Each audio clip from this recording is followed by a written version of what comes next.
Osceola County detectives, try that again, 3, 2, 1. Cold cases and unsolved mysteries. Osceola County detectives have cracked a couple of cases, and they need your help to solve more. Just keep it blocked off. Turn them away.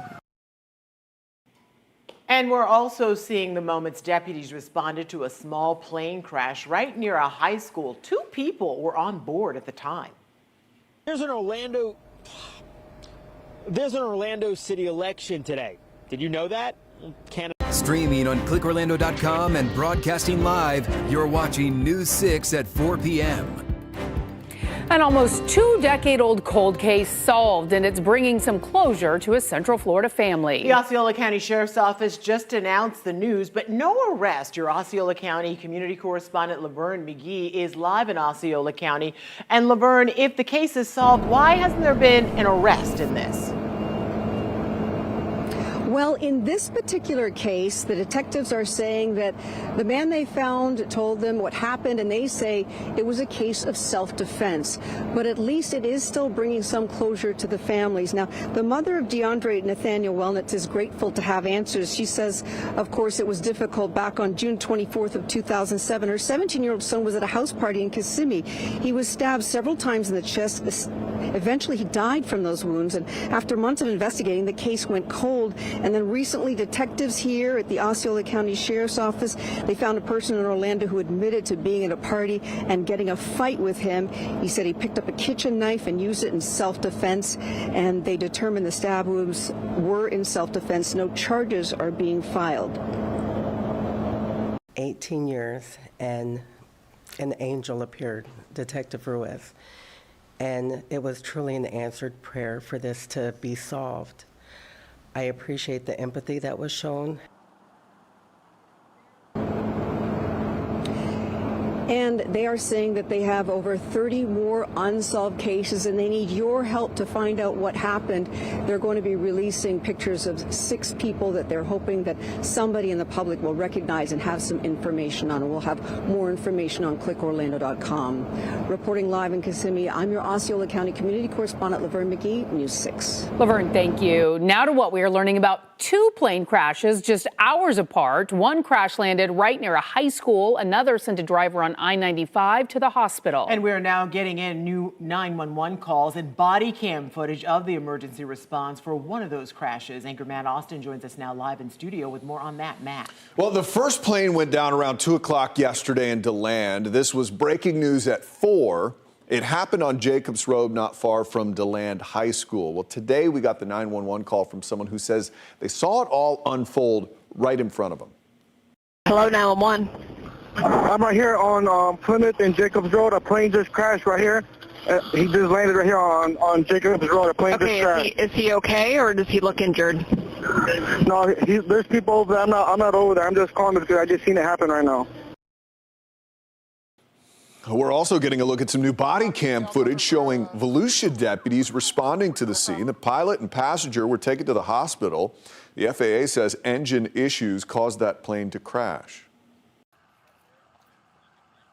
Copy a tail number for aircraft.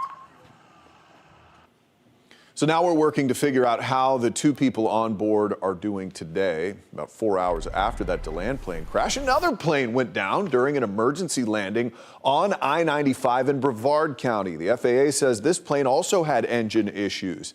FHP says as the plane went down, it hit a car. A driver ended up going to the hospital. They're expected to be okay. Troopers say the pilot and passenger on the plane are doing fine tonight. As soon as we get an update on both of those crashes, we'll keep you updated right here on News 6 and clickorlando.com. Was an unusual thing to happen twice in one day. Thank you, Matt. A live look now at our camera in Daytona Beach. Wow, that looks like some rough surf out there. We have another chilly night in store for us. Yeah, you can see the camera shaking out there in the wind. Meteorologist Jonathan Kagas joins us now with what is going on, Jonathan. Yeah, we had that cooler air rushing down. We had some bonus sunshine earlier, then the clouds came back as expected. We have lower 60s in New Smyrna Beach, so Not the best beach day, but you don't need me to tell you that. We're at 70 in Titusville. Mount Dora, good evening. We are at 64, so a cool afternoon, running about 5 to 10 degrees below where we should be for this time of the year in the high temperature department. Hour by hour, if you're heading outside tonight, we are going to keep the clouds around for the most part. There will be a few breaks in those clouds. By 9 o'clock, we're slipping back into the mid-50s. We're in the lower 50s by 11. I think by tomorrow morning, most of us wake up into the 40s and lower 50s once again, and that's going to be a theme that continues for the bulk of the next several mornings. We're going to pinpoint that a little further coming up at about 4:17 in your full 7-day forecast. All right, Jonathan, thank you. It is Election Day for thousands of voters in Orlando, and the polls close in just a few hours now at 7 o'clock tonight. 2 candidates are in a runoff for Orlando's District 3 City Commission race. Roger Chapin and Mira Tanna are going head-to-head to represent several neighborhoods, including Rosemont, College Park, Audubon Park, and Baldwin Park. Your Orlando community correspondent Mike Valenti joins us now live from one of the polling places at College Park Presbyterian Church. So, Mike, you spoke with both of the candidates today. What are they telling you?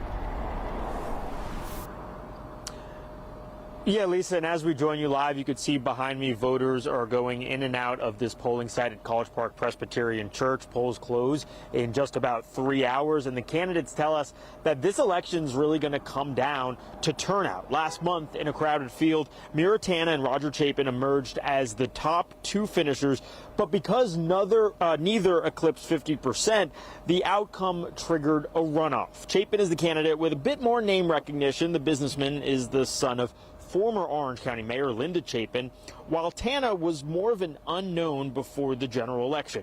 She served as the city's grant manager, but in the fall she was able to rack up some notable endorsements. I caught up with both candidates today. They tell me that the last month has really boiled down to get out the vote efforts. It's been like 2 sprints, but yeah, definitely a sprint, a 30-day sprint since the general election to the runoff. So turnout is everything. Last time it came down to 14 votes, and so really every vote's going to matter this election. You heard Mira Tanna there, 14 votes just separating her and Roger Chapin in November. So it's no exaggeration when they say turnout is really going to be the critical factor here. Last check, the turnout, again, this is in an off-year election in December, a runoff. It's about 19%, but as I said at the top, polls close at 7 p.m., so there's still time to come out to this polling site or wherever your polling site is in District 3. You can check on the Orange County Supervisor of Elections website if you want to know more about that. For now, we're live at the College Park Presbyterian Church. I'm your Orlando community correspondent, Mike Valenti, News 6. Mike, thank you. New at 4, the Florida chapter of the nation's largest Muslim civil rights group says it is suing Governor Ron DeSantis. The Council on American Islamic Relations, or CAIR, made the announcement at a press conference in Tampa earlier today. It comes one day after the governor signed an executive order to designate that group and the Muslim Brotherhood as a foreign terrorist organization. We should note that neither group is designated as a foreign terrorist organization by the U.S. government. The governor's order instructs Florida agencies to prevent the 2 groups from receiving contracts, employment, and funds from a state executive or cabinet agency. We have seen this playbook being used against minority groups, the Irish, the Italian Americans, even the Jewish Americans in the past, Native Americans, because when groups become powerful enough to stand up against injustice, and when the masses of the people start to sense this injustice and stand up and speak out against it, the politicians have nothing left to do but to attack based on false, baseless conspiracy theories, and that's exactly what's happening right now with CAIR Florida. At a press conference in Miami today, the governor responded to the lawsuit. He says he welcomes it because it would allow the state to dig further into CAIR's financial records as part of the discovery process. Right now, leaders with Orange County Public Schools are talking about how to recruit students back to the classroom. Many have left for charter, private, or homeschool options. News 6's Angie Casada explains what the school board is planning to do about it. Orange County Public Schools is trying to win students back as enrollment continues to drop by thousands. Are you ready? Yes. On Tuesday, the school board will vote on extending an agreement with Casa Public Strategies, a private firm hired to contact families who left for charter, private, or homeschool options. I don't feel confident as a school board member that it is working. Board member Alicia Ferran questions the return on investment. So from the district, that is something I've been very skeptical really about giving another company $900 per student that we receive back into our system, but it's really just for 30 days. As long as they stay for 30 days, CASA would receive that roughly $900 per student. For the district, it's a way to compete with the growing number of students using state-funded vouchers. For each student who returns, the OCPS receives about $8,950 in funding, and the firm earns $935 for every child it successfully recruits back. I think for me, when I look at the amount of money that we're giving, it's roughly about 10% of what we're receiving from the state to educate a child. We really have to be frugal. While Ferran remains skeptical in the past, other board members have voiced support for the program, calling it a necessary step to protect public education. We've asked OCPS how many students have actually returned through this program, and so far they say that there's been just over 1,900 students. Angie Casada, News 6. In a little more than an hour, parents will be able to voice their concerns about the closure of a local school. Wise School District is thinking about shutting down the city's only elementary school, and what parents are saying about that coming up.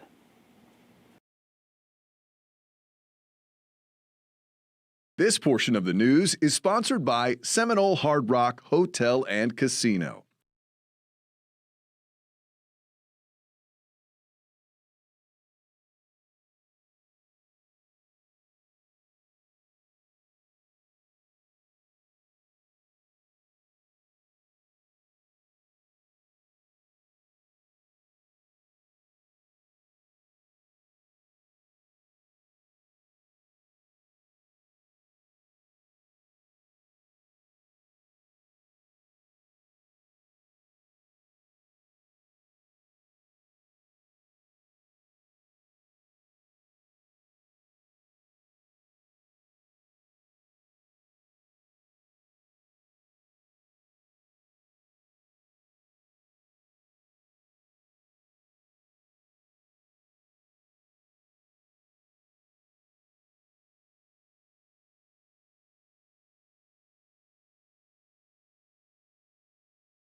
Hey, it's News 6 anchor Eric Von Anken, the handy newsman, and I got a hack for you. My favorite yet, turning your old recessed light in your ceiling into something really cool with zero electrical work.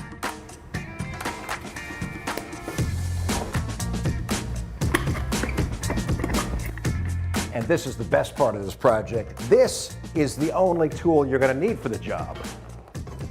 John and Mary Ellen want to put this, a pendant light, up there to replace their recessed light.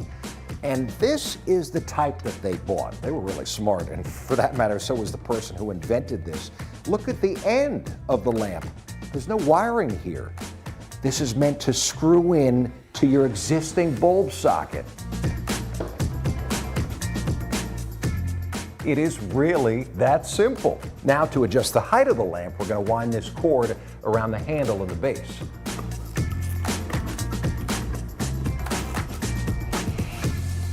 Good? Looks good.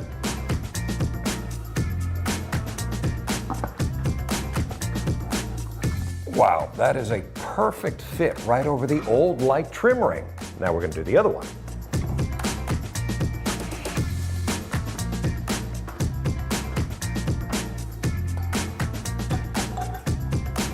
All right, Mary Ellen, John, this is my favorite part. I'm going to light it up. 1, 2, 3. Wow. Hey. Great. Great. I would have never been able to do it. So glad we could help.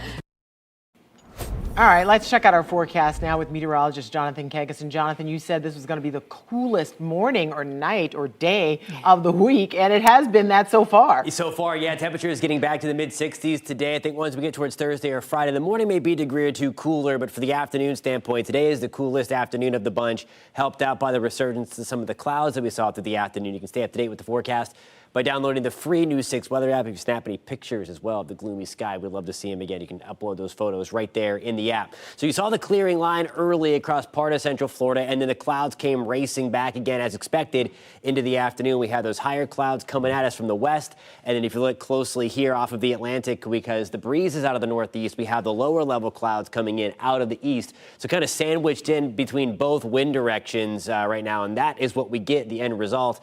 Another gloomy afternoon into the evening. It's a live look in downtown Orlando with our Light Orlando delivering Hope Skycam tonight.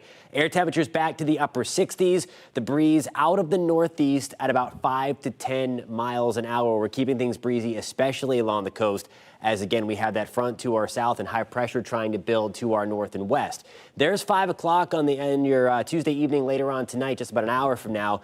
A stray shower is going to be possible right along the coast. We were talking about that yesterday again with that breeze off of the Atlantic. There we go, 4 o'clock in the morning. Optimistic that most of those downpours for your morning commute are going to stay out over the Atlantic, but a few of these guys are going to try to sneak on shore again right along the Space Coast. There we go, 9 o'clock on your Wednesday. You see the gray on your screen representing the cloud cover. So in and out of some clouds again. A little clearing, though, takes place by the time we get into Wednesday evening, and I think this is the transition we make into sunnier days, at least filtered sunshine. We get rid of some of the big, thick clouds that have been out there for the last couple of days. By the time we get to Thursday, 50 in Mount Dora. By the time you wake up tomorrow, still on the cool side in Ocala, we're at 45. 43 degrees in Denellen. It's a couple of notches below where we should be for this time of the year, so nothing too out of the ordinary. Now here's a look at tomorrow afternoon. Your forecast is sponsored by Renewal by Andersen. We're going to be in and out of clouds. I think a little more sunshine early again, and then we'll see those clouds build back. We'll see partly to mostly cloudy skies by the afternoon. Back to 70 degrees, I should say, in Sanford. A 0% chance for rain tomorrow. 69 degrees in the Villages. We're hanging into the upper 60s for us in Palm Coast and in Bunnell tomorrow. We're going to keep this kind of stagnant pattern rolling, this very pleasant pattern. If we take a look, kind of looking at it over the globe here, where you see the purple, this is where the core of several cold air masses are. And we are going to miss out, by and large anyway, of the big-time cold air mass. That's going to be really tied to the northern tier of the country where these little lobes or these areas of low pressure are spinning. It's due in part to that big chunk of high pressure. And this is typical for a La Nina pattern, by the way, which we are in, which keeps us mainly dry and on the warmer side, relatively speaking, when you average it out over a 3-month period. But that will kind of keep the cold bottled up, for the most part anyway, over the next week or so. Temperature is back to the low 70s, and that's going to be that big blast of colder air. It's certainly going to be chilly during our mornings as we are going to get back into the upper 40s over the next couple of nights. Lower 70s on Saturday, back to the mid 70s on Sunday, a little cooler again as we get into the early part of next work week, guys. All right, Jonathan, thank you. There is a big push along the coast to stop an elementary school from shutting down. Yeah, we'll hear from concerned parents and what school leaders are discussing tonight. That's next.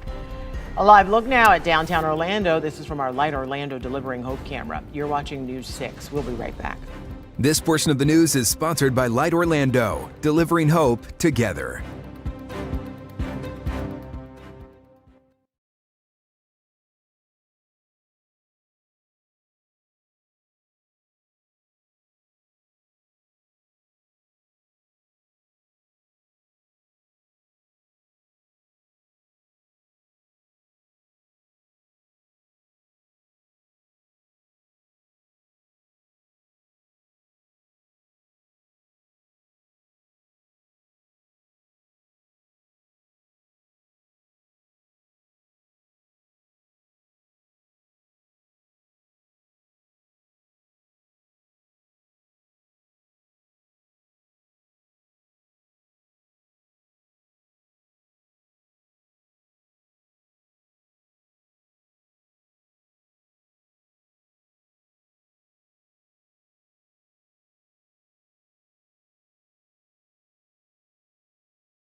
Tonight could be the final push to save an elementary school along the coast. People will have a chance to share their thoughts on the future of Cape View Elementary. The Brevard County School Board is thinking about closing it due to low enrollment. Students would be sent to Roosevelt Elementary, which is about 7 miles away. Both schools are about half full right now. Most Cape View students walk or ride their bikes to school, and many families are concerned about the impacts on transportation. They also have the support of the Cape Canaveral mayor. Making us late to work, possibly. So it's a lot of different things that it could do. It's great having a school in the community. But it does not change the livelihoods of what Cape View means to our family. There's no getting around the convenience of Cape View. Some school leaders argue merging schools would mean students would get a better education. A final decision will not be made until a meeting in January. Tonight's discussion at the Brevard Public Schools headquarters in Viera starts at 5:30. Well, did you happen to catch the launch from our Space Coast just a few hours ago? 5, 4, 3, 2, 1. Engines full power and liftoff. Go Falcon, go Enroll 77. At 2:16, SpaceX launched a classified payload for the National Reconnaissance Office from Cape Canaveral Space Force Station. After the liftoff, the first stage booster landed on Landing Zone 2. And because of that, you may have heard a sonic boom from the launch. Another attraction is set to open in Central Florida in just a few months. So this one is based on an animal that we do not typically see here in the Sunshine State. We'll explain coming up. Would you like to live near a liquefied natural gas plant? I'm your Merritt Island community correspondent, James Sparvero.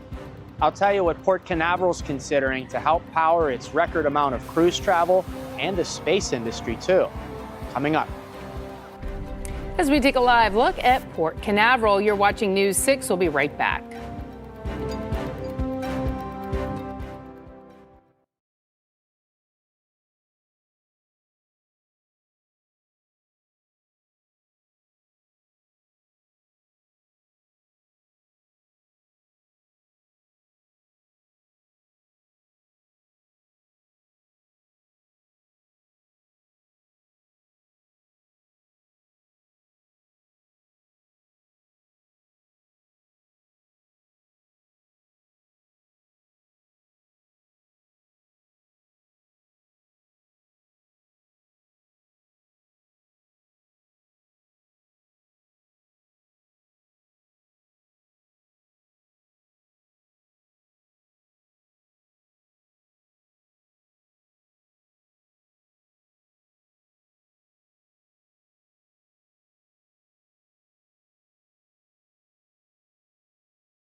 Welcome back. We are following several top stories right now. In Osceola County, detectives say they have solved 2 cold cases. The Osceola County Sheriff's Office says the first case is the fatal stabbing of 17-year-old DeAndre Nathaniel Wellnitz in June of 2007. They found a person of interest in Orlando and determined the person acted in self-defense. No charges were filed. Yeah, the second case is the fatal shooting of Hamo Baez Quinos in February of 2022. The case was reopened last year and detectives obtained an arrest warrant for Luis Gonzalez. He is now in custody and faces charges filed in September. Investigators are looking into 2 plane crashes in Central Florida. The first plane went down yesterday afternoon in DeLand on Jacobs Road. The pilot and passenger were taken to the hospital. Hours later, another plane went down on I-95 in Brevard County, sending a driver to the hospital. They are expected to be okay. Troopers say the pilot and passenger on the plane are also doing fine. The FAA says both planes appear to have had engine issues. Thousands of voters in Orlando are headed to the polls to make a final choice on their new city commissioner. Roger Chapin and Maritana are in a runoff for the District 3 seat. Neither crossed the 50% threshold to win in November's election. Whoever wins will take over for Commissioner Robert Stewart, who is retiring after 20 years in office. The polls close at 7 tonight. A live look now from our Launch Credit Union Port Cam at Port Canaveral. There are serious concerns about where an energy company wants to build a plant to fuel the world's busiest cruise port. Now, the gas plant wouldn't actually be built at Port Canaveral. It will be close to a large neighborhood. Your Merritt Island community correspondent James Barbero explains. Would you like to live near a liquefied natural gas plant? Port Canaveral just reclaimed the title as the world's busiest cruise port, and to power all those big ships, the port needs more LNG. However, just like the port is challenged with space for new terminals, it's also challenged with where to put a plant. The port, though, does have some land west of the port. It's here on the Barge Canal in Merritt Island. The controversy, though, is that plant would be across the 528 from hundreds of homes. Vince Cipineri lives on Potomac Drive. Vince, do you think it sounds like a good idea to put a plant just beyond the walls of your neighborhood? It's roughly probably 2,000 feet away from us as the crow flies. So yeah, I am worried about it. If it blows up, I have no idea what's going to happen to us. So yeah, there's a lot of concerns. And one is we don't even know about it yet till you knocked on my door. Well, we're happy to inform you. Would you also have concerns maybe about property values in the neighborhood being near an industrial plant? You know, it's almost like having, I guess, a refinery right next to you. It might be a better place near the port, not really here in our backyard. And liftoff. The port says the plant could support the space industry, too. This Falcon 9 launching Tuesday doesn't use LNG, but the SpaceX Starship does. The Space Force says that rocket, which has about 16 times the thrust of a Falcon 9, could launch here for the first time in the next couple months. The port told me it would be premature to talk to me about the plant proposal before watching Wednesday's presentation during the commission meeting. I also reached out to the energy company, hoping to ask them questions about the community's concerns. We'll update you after Wednesday's meeting. The port told me there might be more than one proposed site for the plant. In Brevard County, I'm your Merritt Island community correspondent, James Sparvero, News 6. School leaders in Volusia County are talking about a potential pay raise for teachers. The school board meeting is just getting started. If approved, teachers would start with a base salary of $50,000. There's also a 2% cost of living adjustment for staff. Teachers could get up to $5,000 extra, depending on their time with the district. If it passes, the agreement would run through the 2027 school year. Well, as Orlando has grown in all directions, some on the far southeast are finding city government almost out of reach.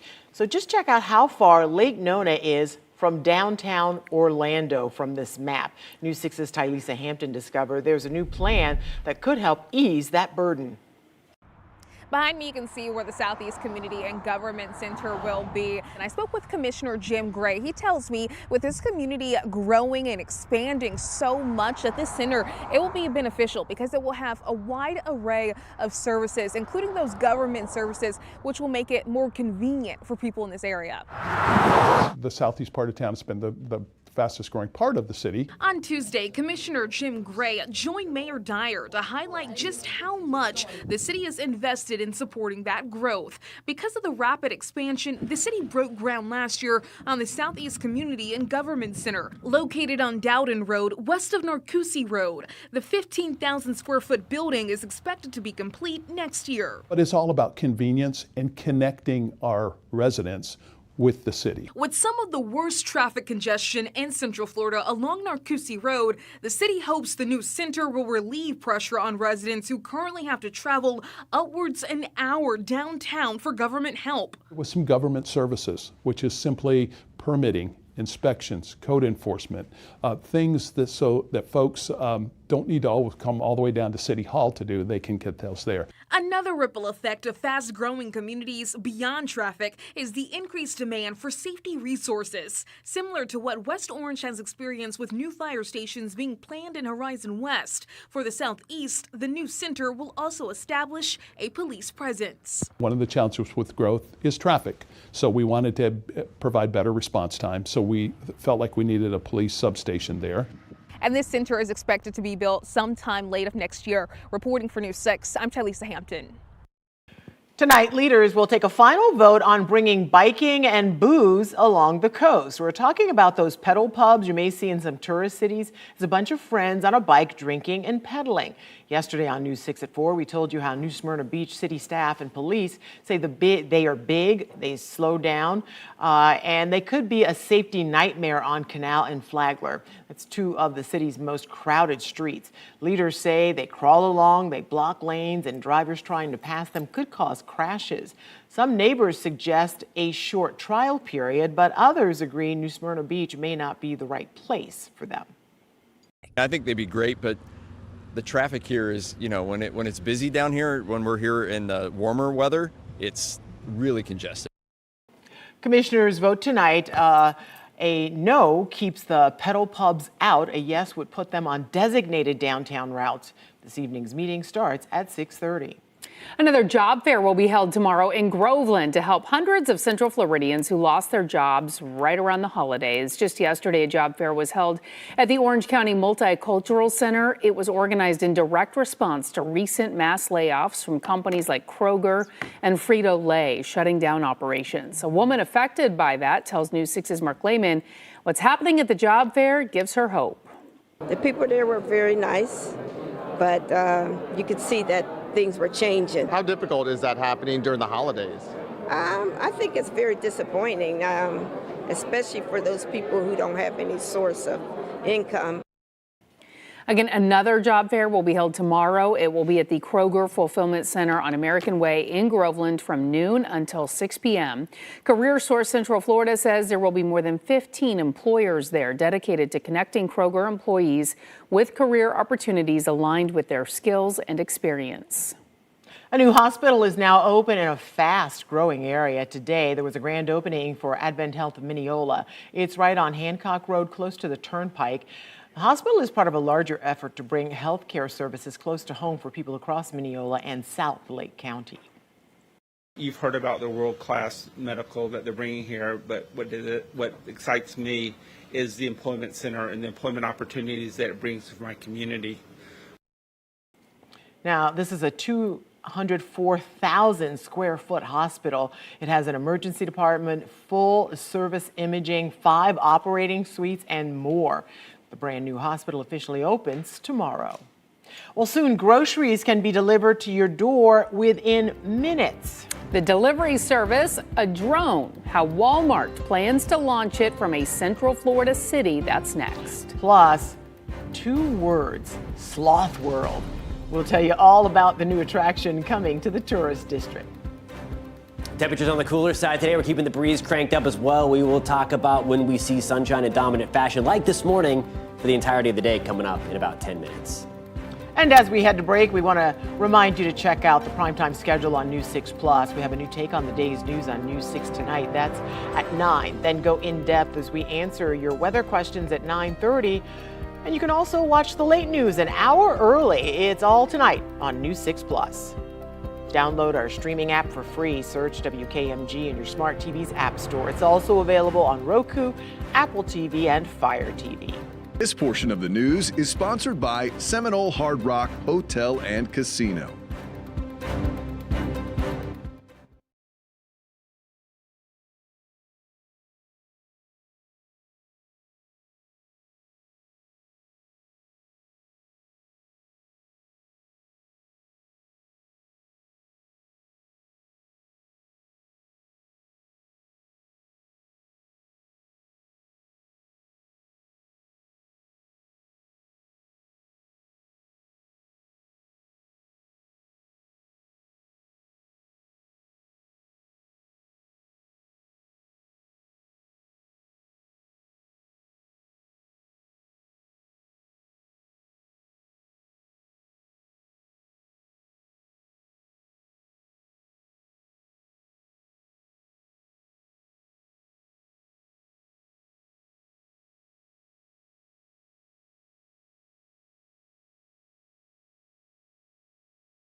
Long wait times. Our News 6 team has been testing Seminole County's new transportation service after viewers reached out with concerns.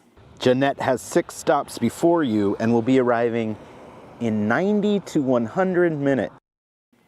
Tonight, we are following up to see if things have improved. Your Seminole County community correspondent, Catherine Silver, takes us along for a ride. By now, you've probably heard the name Scout or seen them on the road. If you've booked a ride, you've probably had to wait. There's a new feature that might help on the Ride Freebie app. It's a wait time planner. We're here at the Sunrail station in Lake Mary. We're going to book a ride to the county headquarters to talk to one of the commissioners there. I'm going to put in the destination. The wait time planner gave me an estimate up to 30 minutes. I went ahead and booked it, and it's even lower. About 4 minutes later, and our ride is here. Hi, how are you? I noticed in the wait time planner, they share peak hours when you're likely to wait longer because more people are using Scout. They match up with the morning and evening commutes when more people are getting a ride to or from work or school. If we look at ridership as a metric for success, the demand is evident. Scout booked 20,000 rides in its first month, an average of 667 trips per day. But wait times and convenience are metrics too. How are you? We met Timothy Hamilton on his way to work. How does the cost compare, a bus ticket versus your Scout fare? Probably like $1 more. $1 more? Yeah. Is that dollar worth it to you? Yes, because it comes right to in front of my door. How long are you waiting most days? Sometime like early in the morning, it might say 60 minutes, but it's just telling me that it probably wait like 30 minutes the longest. That's not bad. That's not bad. We made it to the county building about 1:07, 30 minutes total. You know, Scout was originally planned to be the replacement for riders who were currently utilizing fixed route buses for Lynx. And what we found is that there was a whole unmet need of a whole gap of people that have decided, wow, this is something that I can utilize because I didn't live within a mile of a bus stop that I could walk to. Is the county ready to scale up with demand? We have new vehicles being purchased, 7 new additional vehicles. More staff is being added. You know, this is not intended to replace Uber or Lyft. This is not a service that you would anticipate someone being to pick you up within 11 or 15 minutes. This is for a rideshare program that calculates where people are and where they need to go together. The county expects those new vehicles will hit the road in about a month. By the time they're ordered, wrapped, and they hire drivers, it's about the same time that most bus routes will be eliminated in January. In Seminole County, I'm Catherine Silver, News 6. We are following some breaking news this afternoon out of Kentucky. Our CBS affiliate in Lexington is reporting multiple people were hurt after someone opened fire on Kentucky State's campus. That's in nearby Frankfort, Kentucky. Police there say a suspect is in custody, but the school is on lockdown until further notice. All the university is saying multiple people were injured right now. It is not clear what condition they are in. As soon as we learn more, we'll let you know. Well, soon you could see drones in the sky. Last summer, we told you Walmart is expanding its drone delivery service to Florida. Yeah, the company is asking the city of Claremont to ease some restrictions, though, to make room for this system. News 6's Stephanie Rodriguez explains how it will all work from Lake County.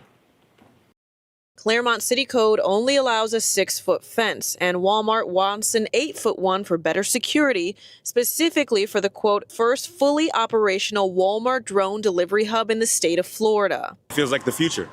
honestly, like straight out of a movie. I asked customers if they'd use drone delivery. It's fine, but me personally, I think I'll just rather go get my own groceries. Reaching customers within 6 miles of the store, Walmart says that this is all about convenience and getting crucial items to people within minutes. Now, some of the most frequently delivered items are eggs, fresh fruit, ice cream, and pet food. And it's all done on your phone through the Wing app, a drone delivery service Walmart uses. And they say it could come to your house in as little as half an hour. What do you think about that? Half an hour? Wow. That is absolutely amazing. I thought it would take like a couple hours, at least to get everybody in town, going, but let's see if they live up to that. But not everyone thinks it's necessary. I mean, what's wrong with just paying someone to deliver it if you need it delivered? It's just more stuff that they're just taking jobs away from people, and they're pushing it as, oh, convenience, convenience, convenience. Stephanie Rodriguez, News 6. Well, things are always changing in Central Florida. Yeah, another attraction is coming, and this one is based on sloths. I love this. Yeah, the new animal experience plans to open on International Drive in just a few months. Now, these are renderings of what it will actually look like. Sloth World will have no cages, enclosures, or glass barriers because, you know, sloths, they're slow. Separate guests, they won't be separated from the guests.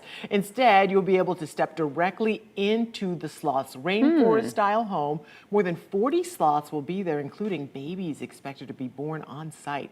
Sloth World is set to open in February. Wow. That could be great. I've been to SeaWorld, I think it's SeaWorld, and I've held a sloth.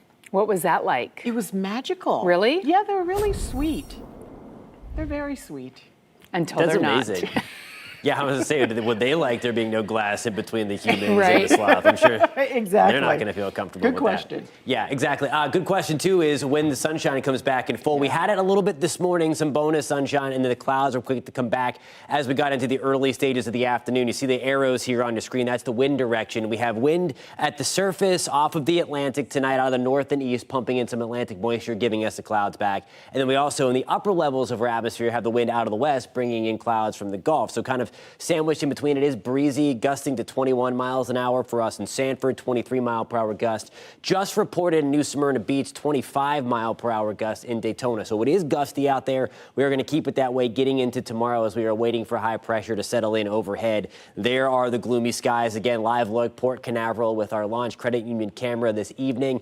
Air temperatures back right now into the mid-60s under that overcast sky at the port. I think for the rest of the evening, we keep that kind of damp feel, that breeze and the cloudy sky for the most part. Not really going to see a great sunset tonight, but we talked about this yesterday that now the sunset is officially at 5:29. Our earliest sunset of the year is at 5:28. So we are really taking baby steps to pull ourselves out of the darkness in the evening. It's going to take some time to really get used to or to really notice that things have been changing, but we will see decreasing sunlight, daylight until the winter solstice on December 21st. But there's light at the end of the tunnel as after December 21st, we will slowly, by a few seconds, start to gain daylight once again. There is the high pressure that we are waiting for to help calm our winds and to keep our skies on the clear side. We'll start to be under the influence of that by the time we get into Thursday and hopefully see those sunrises and sunsets again, especially the sunsets. But there are the clouds again throughout most of the Florida peninsula.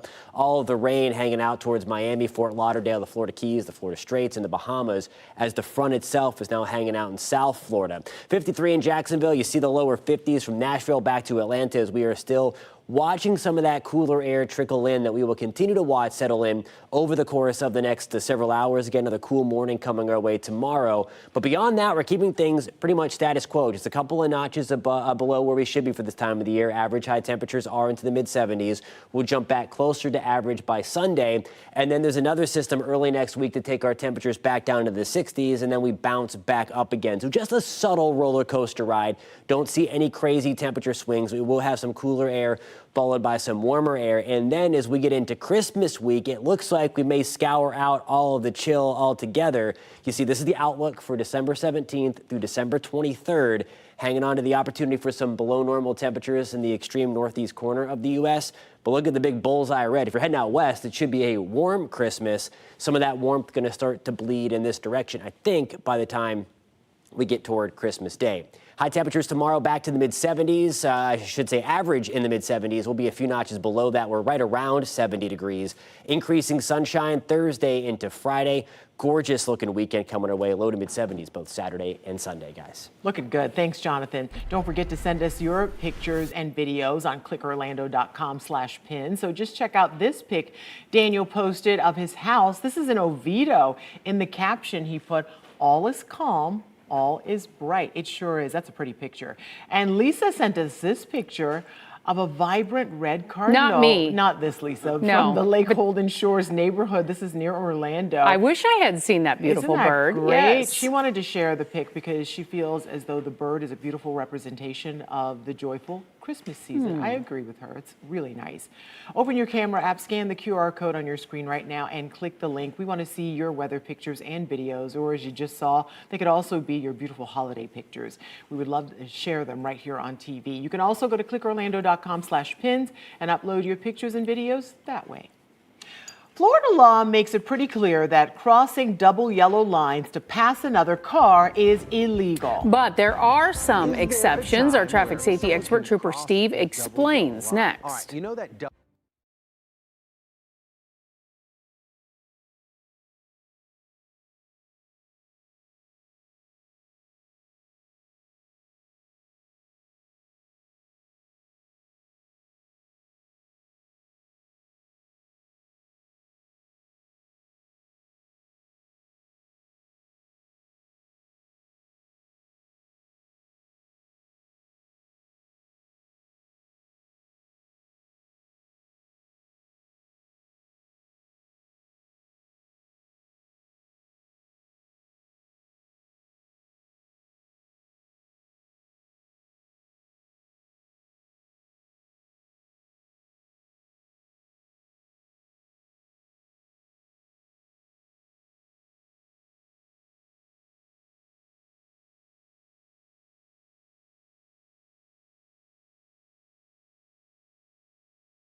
Hey, the Powerball jackpot just keeps going up, up, and up. It is now at $930 million. No one took home the top prize in last night's drawing, so make sure to grab tickets before tomorrow night's drawing to see if you are the game's newest millionaire. Remember, the only place to watch it is right here during News 6 at 11. Look, Remember? I'm not going to tell anybody I won that lottery, but there will be signs.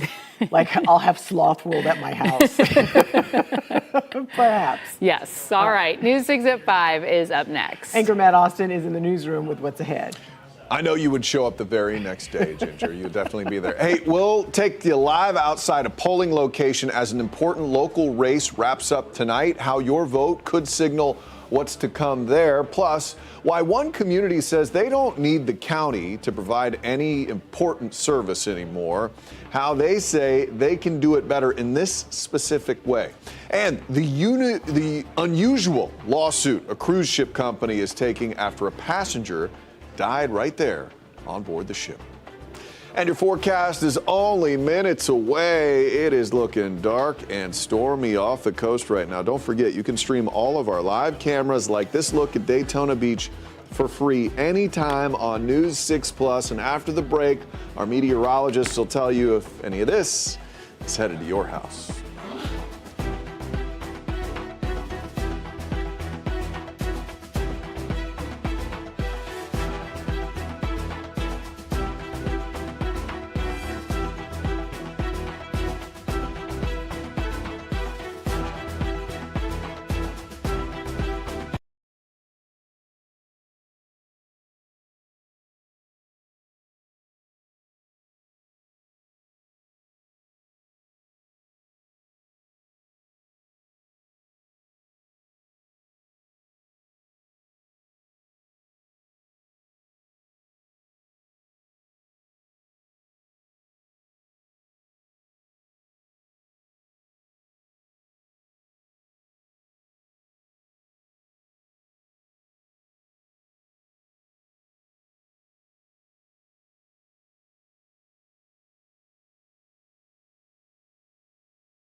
Streaming on clickorlando.com and broadcasting live, you're watching News 6 at 5 p.m.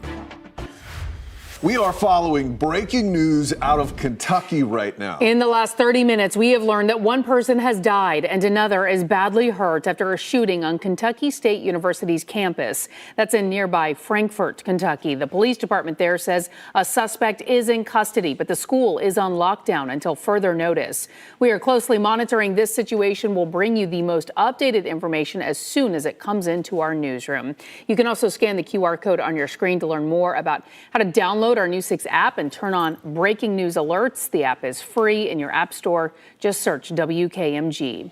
The city of Claremont and Lake County are at an impasse over ambulance services. Claremont says it needs more ambulances to lower response times. Now Claremont Fire Department is taking steps toward becoming an independent agency. Your Lake County community correspondent Emily McLeod breaks down the discussion between the city and the county. It's been an ongoing discussion for months between Lake County and the city of Claremont, bringing more ambulances into the city. And while both agree lowering response times is a priority, they're at an impasse for figuring out the best way to bring more ambulances into Claremont in order to lower those response times. During an October Lake County Commission meeting, Claremont requested money from the county to allow the city to provide ambulance services next year to lower response times. While the commission understood the importance of lowering response times, the proposal was met with some pushback. You're working all the numbers from the side of here's where we need to go in order to have our own ambulances, as opposed to shouldn't we be working the numbers? How do we make sure we get those response times where you want them? If we can do that if we continue to work as a county-wide system. Claremont Fire conducted a study to analyze ambulance coverage, with Fire Chief David Ezell saying 6 additional ambulances could lower response times from 17 minutes to 10 minutes. Our goal is to have our first unit on scene inside of 6 minutes and have the ambulance on scene inside of 10 minutes. These are pretty much universally accepted best practices across the industry. And we feel that our community needs that, and we're going to keep moving forward until we're able to achieve it. On Tuesday, Chief Ezell told us the city is looking at options apart from the county in order to get the ambulances it needs. If the county wants to come back and partner, we're open to that. If they're not, then we're going to keep moving forward with becoming an independent agency. According to this November 14th letter to the city of Claremont from Lake County Commissioner Leslie Campione, 2 ambulances are scheduled to go into service in Claremont by April 2026. Campione also outlines her concerns over Claremont separating from the countywide system. The letter states the move would likely not provide cost savings, lower response times, and improve efficiency. Claremont Fire Union President Tom Bennett says if Claremont goes in this direction, it's an opportunity for growth within the department. It's opportunity for us to provide a higher level of service. It's also more work. And we believe that our community is worth that. It's a big ticket item with our community right now. To see Commissioner Campione's full letter and a statement from Lake County, you can head on over to clickorlando.com. For now, reporting in Claremont, I'm your Lake County community correspondent, Emily McLeod, News 6. Turnout, turnout, turnout. That is the message. Both candidates for Orlando's District 3 open city council seat are driving home today. So as we've been telling you, today is the runoff election for outgoing Commissioner Robert Stewart's seat. Both candidates have earned some notable endorsements. Your Orlando community correspondent Mike Valenti caught up with the candidates today. He joins us live now from Central Christian Church on Ivanhoe Boulevard. That's a polling place. Yes. So, Mike, remind us all how we got to today. Yeah, Lisa, Matt, good evening. You'll remember in a crowded field in November's general election, Mira Tana and Roger Chapin, whose supporters you can see behind me today. Tana and Chapin were the top vote getters, but neither were able to secure 50%, thus triggering today's runoff. Now, this is Robert Stewart's district, which includes College Park, Rosemont, and Baldwin Park. Mira Tana has served as the city's grants manager for several years and has been in public service for decades, albeit behind the scenes. She's focused a lot of her energy this campaign on transportation and housing, and she's the candidate who a lot of progressives have coalesced behind. She's got endorsements from electeds like Congressman Maxwell Frost and state senators Carlos Guillermo Smith and Dr. Ana Escamani. And then there's the support from organizations like the Sierra Club and the Sunrise Movement. Roger Chapin, meanwhile, has the backing of people you typically associate with the so-called establishment, like the outgoing Commissioner Robert Stewart. Chapin is a businessman, and he's talked about the need to keep government efficient. In addition to Stewart, Chapin's earned the endorsements of Orlando Mayor Buddy Dyer and Orange County Sheriff John Mina. I asked both candidates today what they think the endorsements say about their respective campaigns. The city is moving in the right direction, and those city leaders are endorsing me, and they want to see progress continue. I think other endorsements may not like the way things are going and may want to turn things in a different direction. I think I just have a broader range of endorsements than he has, and it's not just the progressives, it's, a range of folks who are on the school board and who are in county government and won county-wide races and who are in the legislature and who are serving in the U.S. Congress. So really at all levels of government, a broad range of ideological views, whereas Roger Chapin only has 4 endorsements, and that ought to make people think. Going back to turnout, that's really going to be critical here. Only 14 votes separated Miritana and Roger Chapin in November's general election, so both candidates knows that every vote may actually really count and make a real difference in today's runoff. Remember, polls remain open until 7 p.m., so you just have about 2 hours to cast your ballot. We're live in College Park. I'm your Orlando community correspondent, Mike Valenti, News 6.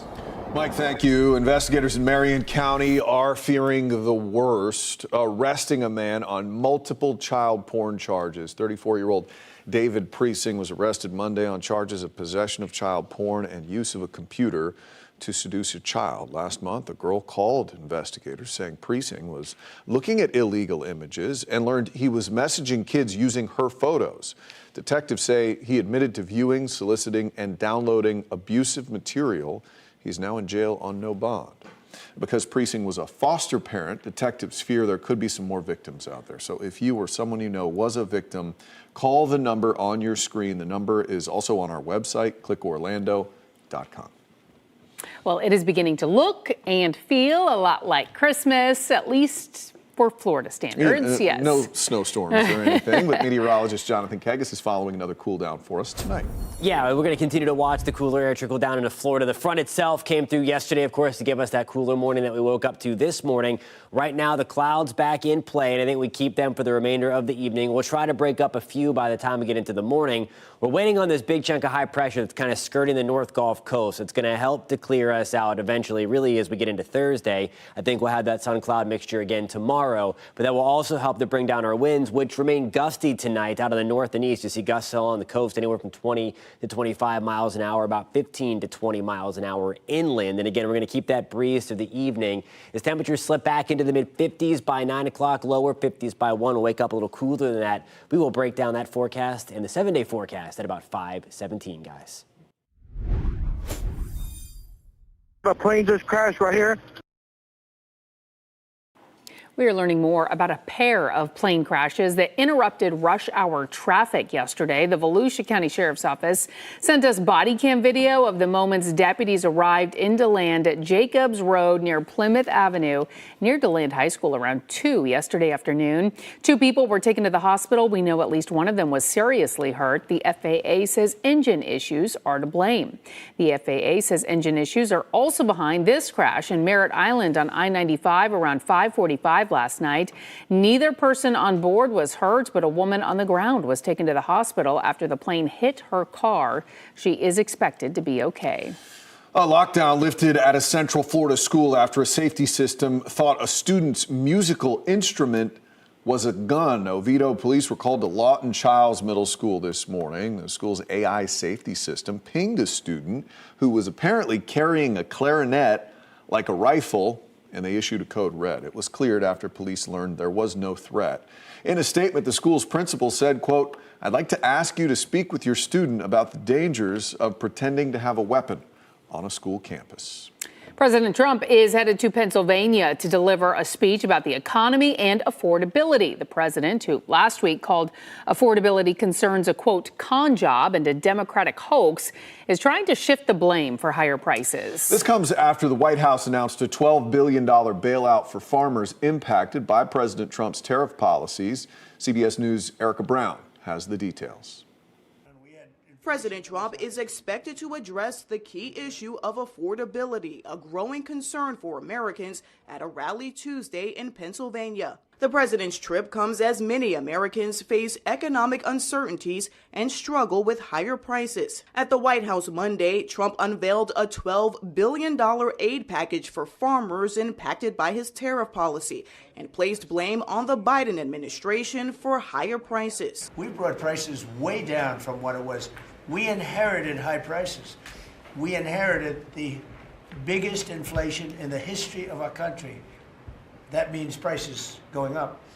And we brought it down very substantially. CBS News polling shows most Americans disapprove of the president's handling of the economy. But the White House maintains inflation has gone down and Americans will see lower prices. Affordability has 2 components. There's inflation and then there's real incomes. Real incomes are up about 1%. And what we're not going to do is say that Americans don't know what they're feeling. We've been working on it every day. The president says consumers will soon feel some relief with lower prices for vehicles after a rollback of fuel efficiency standards and deals to cut prices on certain prescription drugs. Erica Brown, CBS News, Washington. President Trump also called for cuts to the Federal Reserve's benchmark interest rate, saying it would reduce the cost of mortgages and auto loans. A big midseason matchup for the Orlando Magic tonight. Next at 5, we're looking at the added stakes involved in this game. And later, a cruise ship homicide, why one family claims a popular company was responsible for their loved one's death. You're watching News 6 at 5. We'll be right back. This portion of the news is sponsored by Launch Credit Union.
Taking a live look over the Kia Center in downtown Orlando from our Light Orlando cam. We are counting down to the Orlando Magic's do-or-die game in the NBA Cup, pro basketball's mid-season tournament. And the Magic are facing off against a familiar foe tonight, the Miami Heat. Sports director Jamie Say joins us live from the Kia Center, looking ahead to this big matchup. Jamie? Yeah, Matt and Lisa, the Orlando Magic take on the Miami Heat in 45 minutes, a rare 6 o'clock start here at the Kia Center. And you're right, it's a do-or-die game. The winner advances to the NBA Cup semifinals. The loser is done with the tournament. I can tell you that the Magic have been all business in this in-season tournament. The guys went 4-0 in group play to get this far. The Heat were not in their group, but of course these are rivals. It's a big game. And these two teams, Miami and Orlando, will meet for the second time in 5 days. The Magic just beat the Heat by 1 on Friday night right here in the Kia Center. And of course, the Magic want to do that again and keep going in this NBA Cup. It's a lot. I mean, for all the questions asked about the Cup, the guys want to win. They want to get to Vegas. They want the money. They want to have the bragging rights throughout the year. That's a big thing. And no other way to put it. Like, that's how I think each team that's in it looks at it. You see the commercials, you see the advertisement, you see the guys talking about it. They want to win it. And there's no other way to look at it other than that. That's the competitive edge that these guys have. No matter what they get with their contract, you have the incentive on the back end of getting to Vegas and having a chance to say a bragging rights of winning something big. You want to go after it. It hasn't changed anything for us. I mean, every game feels like a war to us, and we have that chip on our shoulder. Every game to go out there and dominate and be the physical team. So nothing extra, just a little bit extra, but just another game. Yeah, just a little bit extra that Goga Bitadze was talking about is not only just a trophy if they win the NBA Cup, but also the financial incentives. If the Magic win tonight, well, a semifinalist in the NBA Cup is guaranteed $100,000, around $100,000 per player. So there is that incentive. Meanwhile, you cannot put a price tag on player health. Yesterday, Franz Wagner was diagnosed with a high ankle sprain. Coming up at 6, I've got the Magic's reaction to the diagnosis. Live at the Kia Center, I'm Jamie Say, News 6. Matt and Lisa, back to you. How about that? $100,000, little bonus there. That'll pay for Christmas, I think. Few gifts. Jamie Say, yes. Thank you so much. All right, we want to talk the weather now because this is some of the coldest weather of the season that we've had so far. A little bit. I think it's a little cloudy for sure, but temperatures are hanging. A little dramatic. The coldest would be like the low 50s. So But we haven't had that really so far. Did I miss something? Did I You might have been out. You might have been out of You were town. hibernating. You might have been out of town. Yeah. Well, what do you have? It's because of the clouds. It's because of the dampness that's out there as well. So that's the different flavor that we've had over the past couple. So yes, so to give you a little bit of credit there for sure, it does feel different because we do have the clouds sticking around. On our last few cold blasts that we've had, we have seen the nice clean sweep of that front and that drier air to come with it. So it's a damp cold out there. Here's a live look outside downtown Orlando. We just saw Jamie Say live there. Big game tonight if you're heading in that direction. Of course, Brent might want to bring the jacket. It's going to be chilly tonight under those cloudy skies. Live look with our light Orlando delivering Hope Skycam. Air temperatures back to the mid-60s. The breeze out of the north-northeast at about 10 to 15 miles an hour. So that's the other thing, too, that's playing in this is that the breeze kind of adds a little bit of insult to injury outside. Hanging around 60 in Daytona Beach. The Villages, we are at 64, 68 degrees in Melbourne, 67 degrees for us in Kissimmee. Now here's a look at your forecast. Your forecast is sponsored by Payne Law. Some of that drier air tries to get these clouds out of here. So here we go as we get to 6, 7 o'clock. Notice we do have a little bit of clearing. Just some breaks in the clouds by the time you wake up tomorrow morning. There's 1 o'clock in the afternoon. We're still calling it partly cloudy for at least the early part of the afternoon. Then I think we start to get some extra clouds in here. That's 10 o'clock on your Wednesday evening, tomorrow evening, and we still have some clouds around. Eventually, as we get into the second part of Thursday, there we go. That's more like it. That's lunchtime on Thursday. All of the clouds finally getting on out of here and our dominant sunshine returns. It's going to look and feel a little bit more like Florida as we get towards Thursday, Friday, and then into the upcoming weekend for sure as we try to warm things back up. Now, tomorrow morning, we're back to the low to mid 40s, so it is still chilly outside. We're back to around 50 in Leesburg. Sanford will wake up to air temperatures at 53 degrees. Holopah, we're at 55.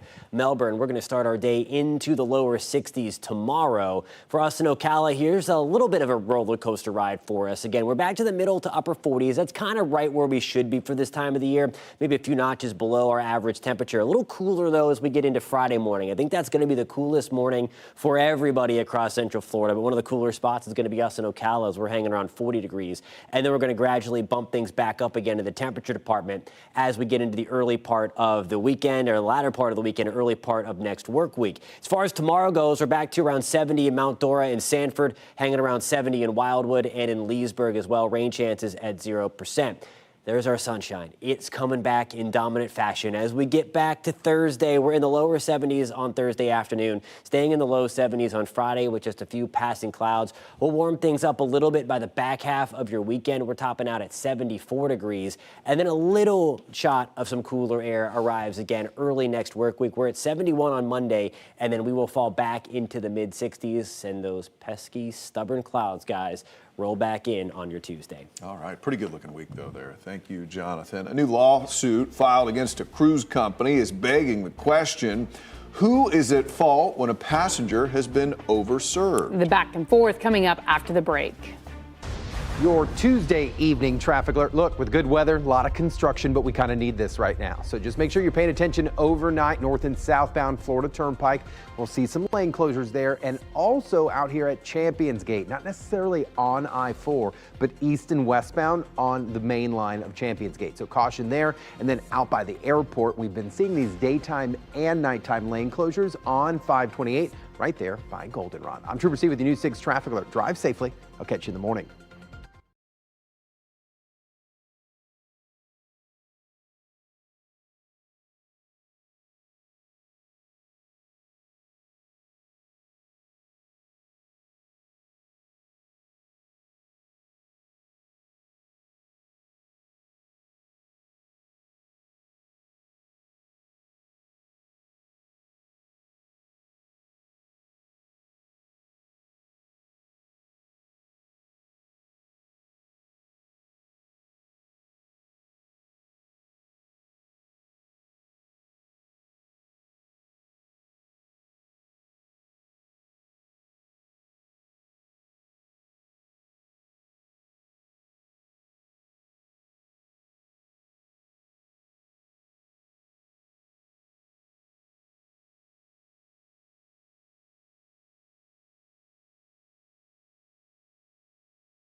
A new lawsuit claims staff on Royal Caribbean cruise ship served a passenger nearly 3 dozen drinks in just a matter of hours. The family says during the cruise, he was tackled by security and given medication before he died on the ship.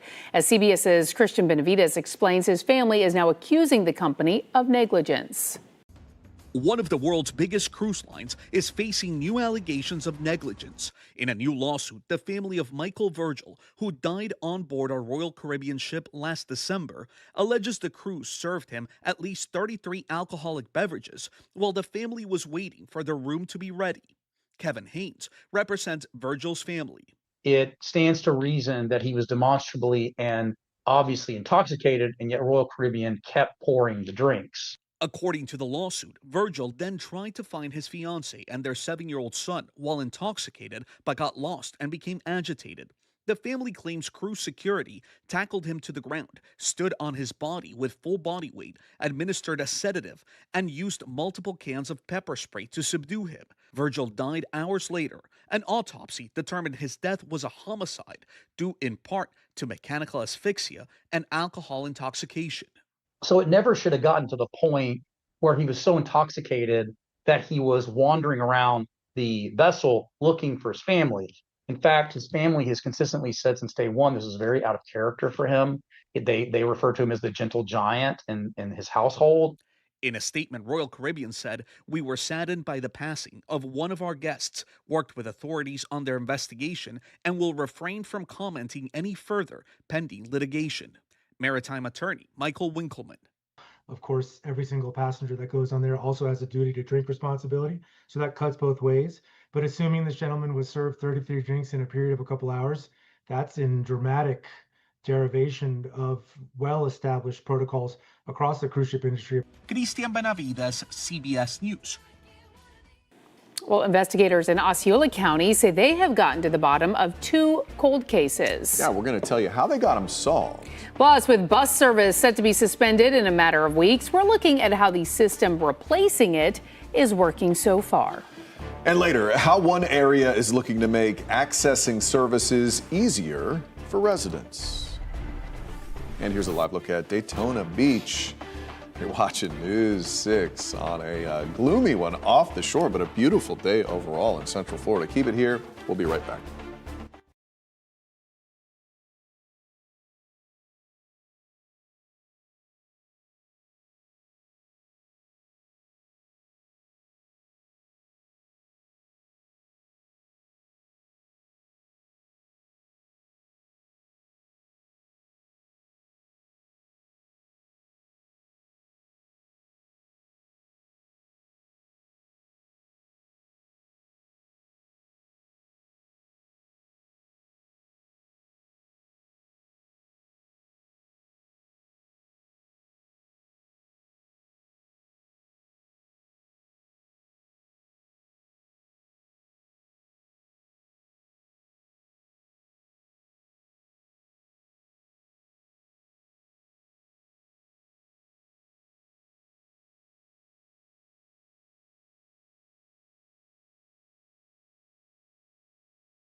Glad you're with us. I'm Lisa Bell. I'm Matt Austin. You're watching News 6 at 5. We are following some breaking news tonight. Our CBS affiliate in Lexington is reporting one person is dead.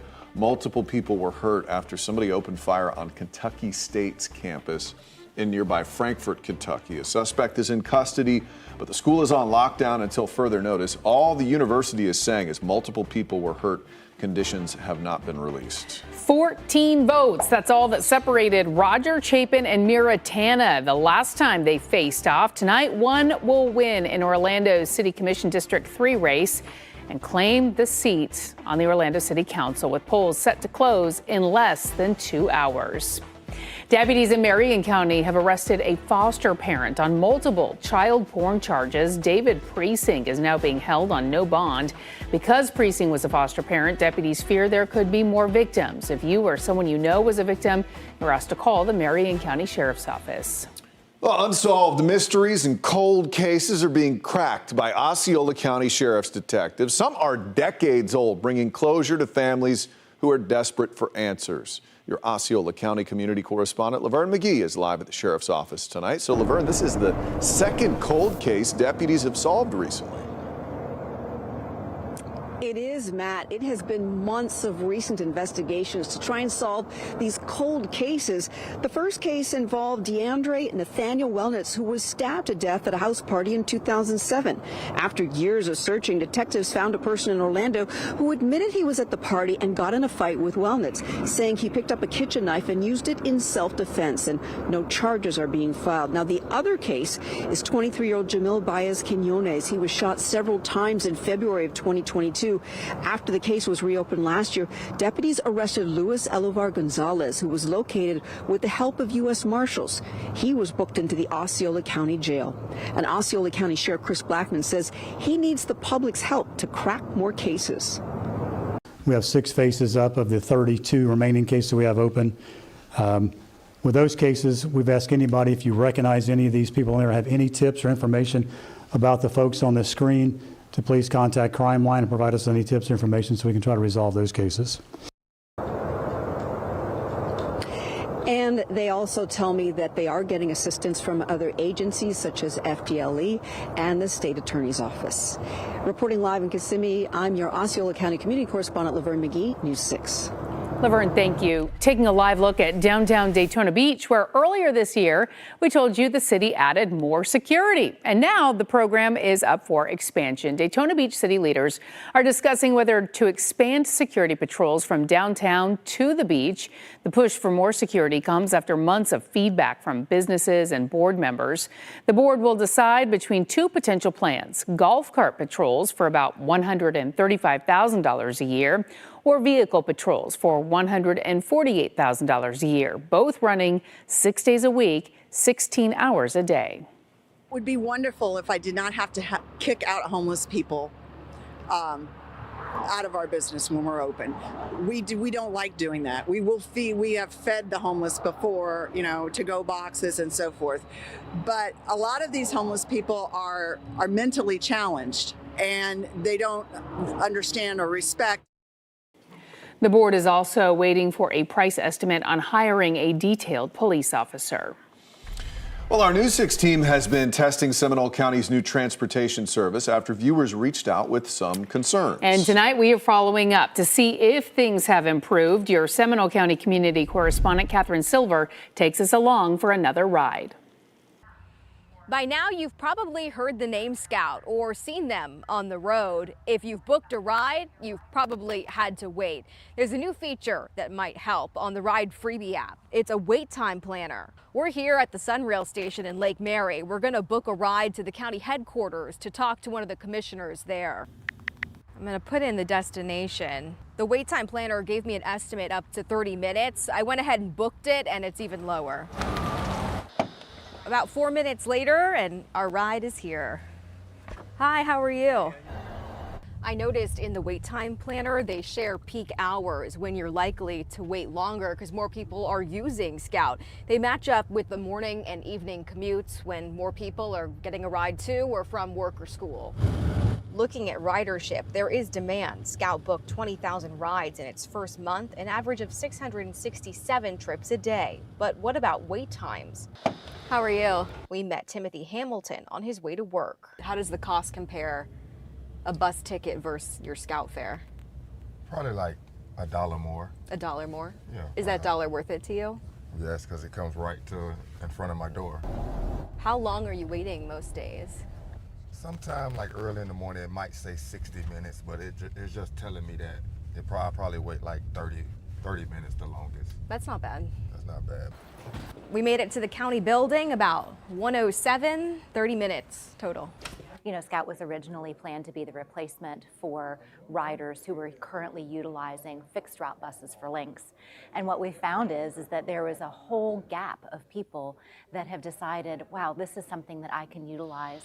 Is the county ready to scale up? We have new vehicles being purchased, 7 new additional vehicles. More staff is being added. You know, this is not intended to replace Uber or Lyft. This is not a service that you would anticipate someone being to pick you up within 11 or 15 minutes. This is for a rideshare program that calculates where people are and where they need to go together.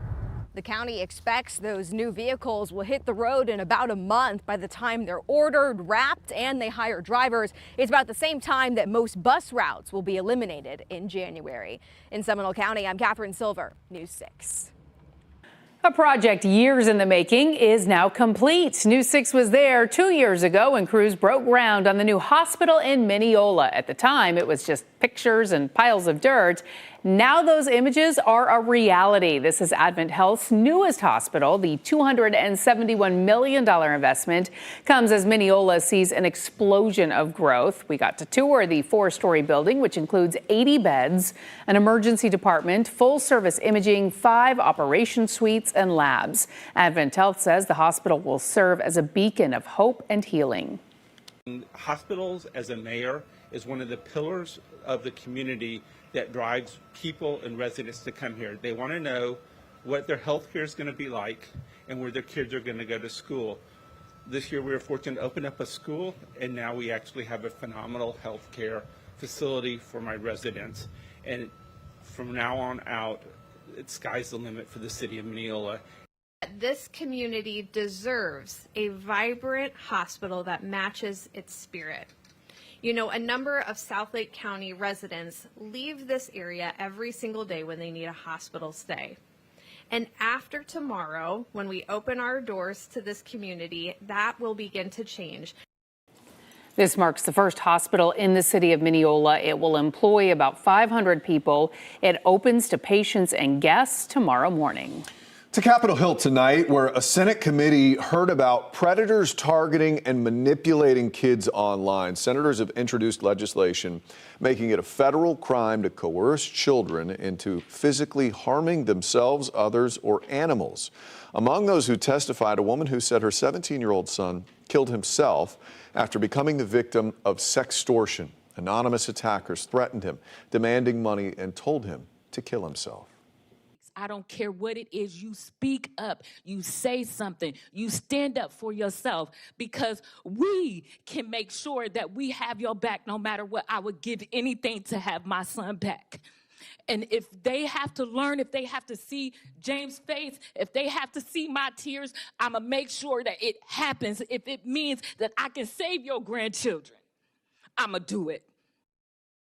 According to the National Center for Missing and Exploited Kids, there has been a 192% increase in reports of online enticement, 200% increase in reports relating to sadistic online exploitation, and a 1,300% increase in reports involving generative artificial intelligence. Last week, Governor DeSantis unveiled a sweeping AI proposal called the Artificial Intelligence Bill of Rights. The plan would protect minors from AI-generated depictions and would give parents access and notifications when concerning behavior appears online, while also requiring transparency when AI is used in legal or professional work. It also restricts foreign-owned and environmentally harmful data centers. The bill will be introduced when the legislature begins their next session in January. Drones over Lake County. Last summer, we told you Walmart is expanding its drone delivery service to Florida. And today, the company is asking the city of Claremont to ease some restrictions to increase security and storage to make room for drone delivery. News 6's Stephanie Rodriguez explains what Walmart wants and when you might see drones over your home. Claremont City Code only allows a 6-foot fence, and Walmart wants an 8-foot one for better security, specifically for the, quote, first fully operational Walmart drone delivery hub in the state of Florida. It feels like the future. honestly, like straight out of a movie. I asked customers if they'd use drone delivery. It's fine, but me personally, I think I'll just rather go get my own groceries. Reaching customers within 6 miles of the store, Walmart says that this is all about convenience and getting crucial items to people within minutes. Now, some of the most frequently delivered items are eggs, fresh fruit, ice cream, and pet food. And it's all done on your phone through the Wing app, a drone delivery service Walmart uses. And they say it could come to your house in as little as half an hour. What do you think about that? Half an hour? Wow. That is absolutely amazing. I thought it would take like a couple hours, at least to get everybody in town, going, but let's see if they live up to that. But not everyone thinks it's necessary. I mean, what's wrong with just paying someone to deliver it if you need it delivered?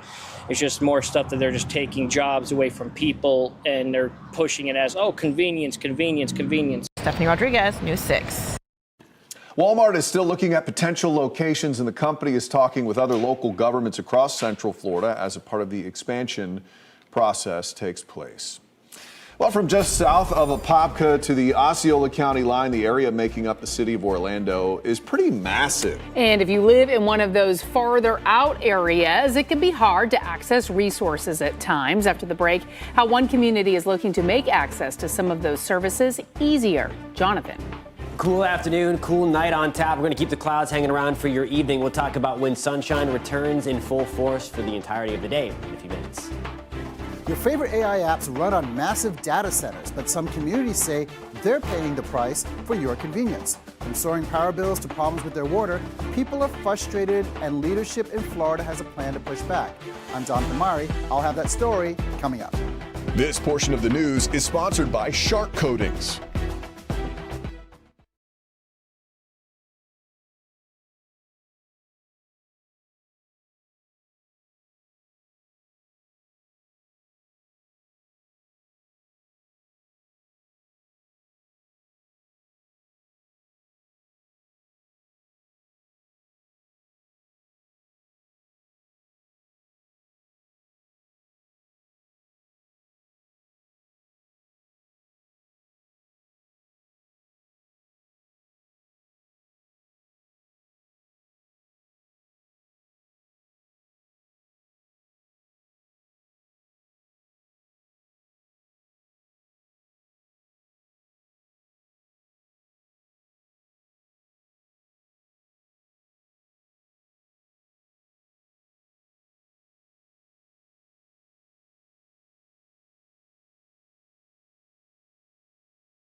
Well, almost impossible to reach. As Orlando has grown in all directions, some on the far southeast are finding city government almost too far away. But as News 6's Tylisa Hampton discovered, a new plan could help ease that burden.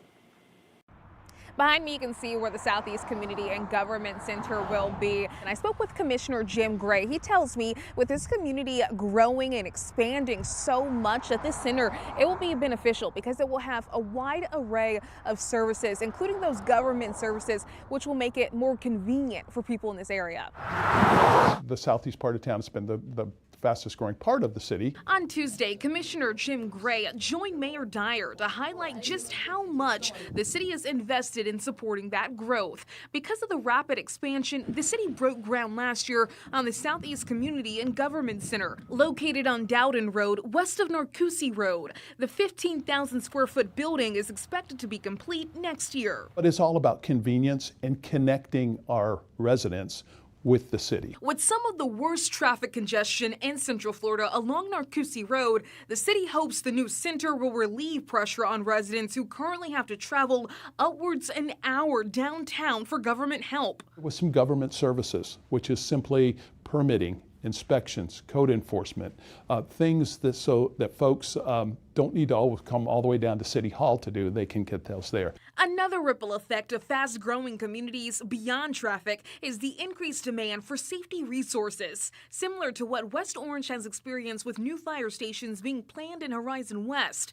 For the Southeast, the new center will also establish a police presence. One of the challenges with growth is traffic. So we wanted to provide better response time. So we felt like we needed a police substation there. And this center is expected to be built sometime late of next year. Reporting for News 6, I'm Tylisa Hampton. All right, we're going to check in now again with meteorologist Jonathan Kagas because we have some more changes on the way in the weather. We do. For the positive, if you like it on the sunny side, we really haven't had that. We got a little bonus of it this morning. The clouds were quick to come back this afternoon, and we are stuck in the clouds again right now. That will change gradually through the end of the work week, really by Thursday. Right now, we're hanging around 60 in DeLand, chilly 61 in Oviedo. Melbourne, we are at 68 degrees, 63 degrees in Bushnell right now. Again, under that mainly cloudy sky. You see that right here. Again, you can track the clouds that we have outside with the free News 6 weather app and also get the latest forecast as we update it right here in the News 6 Weather Center. But you see the clouds, that's the blue, the higher thin clouds, and that gray film on your screen. Those are the thick clouds that have kind of pushed in off of the Atlantic, and you see them right here on full display. That is a live look in downtown Orlando. With our light Orlando delivering Hope Skycam this evening, we have temperatures now in the mid-60s. It's the stubborn clouds combined with the pesky breeze, making it feel a little bit cooler outside. Again, the breeze at about 10 to 15 miles an hour, a little bit stronger along the coast, more like 20 to 25 miles an hour. And we will keep that breeze cranked up for at least another day. Gradually tomorrow, that breeze is going to come down as high pressure settles in. Here we go through the rest of the evening. I think most of the showers that you see here on green on your screen, those are going to stay out over the Atlantic. The white represents the cloud cover. I think we'll see another push again overnight tonight. We'll have breaks in the clouds when you wake up tomorrow morning. But still tomorrow we'll have a partly cloudy sky as we continue through the afternoon. Once we get into Thursday, though, I think that's whenever some of the drier air comes in and allows us to see that sunshine in full force for most of the day. Air temperatures when you wake up tomorrow in Mount Dora, we're at 51. A little chilly in Ocala, we're at 45. Denellen coming in at 43. Palm Coast, we're back to the upper 40s as well. More like the low 60s, though, along the Space Coast tomorrow. Now here's a look at your afternoon. Your forecast is sponsored by Advent Health. Couple of notches warmer tomorrow. We're back to the upper 60s in Mount Dora, hanging around 70 in Sanford and New Smyrna Beach. Rain chances at 0%. Again, in and out of the clouds, that sun-cloud mixture. Again, I think more clouds than sunshine. All of the deep, really polar air is situated right across the northern tier of the country. This chunk of high pressure, you see it here out of the Atlantic, it's going to continue to nudge back closer to us. And what that is going to do is, as the northern tier of the country continues to receive these big-time blasts of cold, that high pressure is going to hold it at bay a little bit. And while we will will be susceptible to some of that cold sliding down into the central Florida area over the next week or so.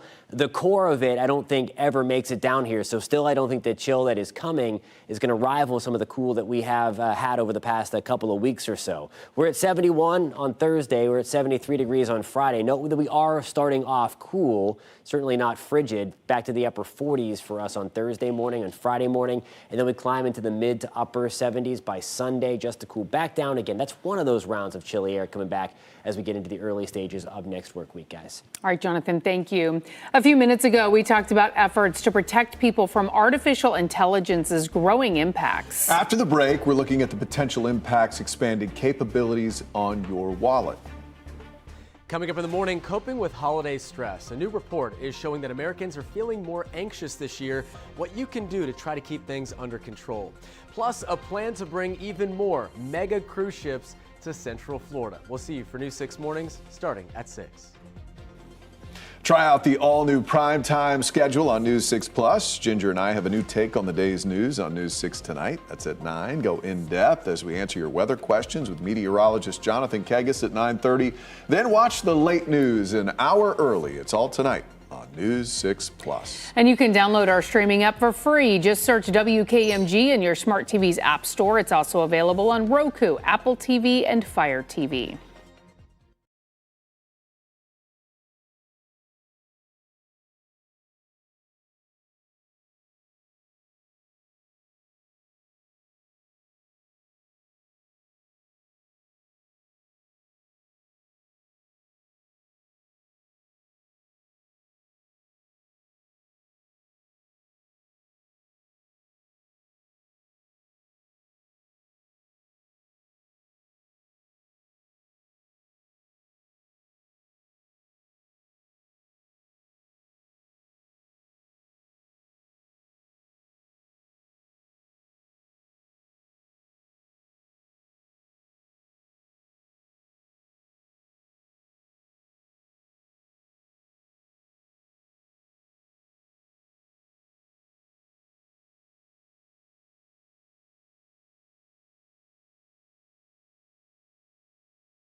Your AI apps and those chatbots you use every day, they're powered by a growing network of massive data centers. Great for you because of the convenience, but maybe not so great for some communities and the environment. There are more than 4,000 data centers across the U.S. run by big tech like Amazon, Google, Meta, and Microsoft. Virginia leads the way with the most, followed by Texas, California, and then Florida. Local governments roll out the red carpet for new data centers because they create jobs and pour millions into local tax bases. but residents and small businesses near data centers say they're dealing with a lot of downsides. There's the constant hum of servers and industrial cooling systems, the roar of diesel generators during power switchovers, and the huge demand for both electricity to keep servers running and water to keep the buildings cool. According to the International Energy Agency, the average AI data center uses as much energy as 100,000 homes, with the largest ones possibly using as much energy as 2 million homes.